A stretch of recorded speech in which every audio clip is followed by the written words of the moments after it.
12 tips for braiding your own hair. Tip number 1. If you don't know this tip, I'm pretty sure you're going to appreciate it because this happens all the time. Whenever you're braiding and there is a shorter section, all you need to do is add hair from the section just next to it and keep on braiding. Tip number 2. If you're going for a bigger, fluffier braid, all you need to do is pinch on the sections as you go. Your braid will end up looking more casual and laid back. Tip number 3. If you want your hair to grow faster and healthier, all you need to do is put it in a row braid, run your fingers through it, and see the hair sticking out, you just need to snip it carefully. Tip number 4. If you're running late but you still want to do a little something with your hair, all you need to do is a 3-strand braid, and once you're halfway through, hold on to one of the sections and pull the rest of the hair up. Tie it with a small elastic, pin it in place, and you're good to go. Tip number 5. This is a quicker alternative to the fishtail braid but still looks pretty much the same way.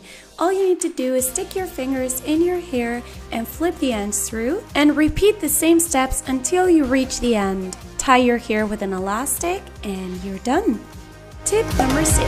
If you want to braid your hair but you don't have an elastic, all you need to do is stick your fingers in and flip the ends through 2 or 3 times until it stays in place. Tip number 7. If you're doing a fishtail braid, the best way to do so is by tying an elastic at the base, and once you're finished, snip it off. Tip number 8. This one you probably already know. All you need to do is take a section from either side, tie them together with a small elastic, and flip the ends through. Let's do this one more time. Take 2 sections, bring them together down the center, and flip the ends through. Do this a few more times and you're done. Tip number 9. This is an awesome alternative to the waterfall braid, and all you need to do to get started is a 3-strand braid. Then you want to stick your fingers in the crossing, take a section and pass it through. Stick your fingers, take your section, pass it through, and repeat the same steps until you're happy with the result. Tip number 10. If you want heatless waves, the best way to do so is by braiding your hair and letting it sit overnight. To speed things up, you could also use your straightener or hair dryer. If you want bigger waves, you have to put your hair in rope braids instead of 3-strand braids.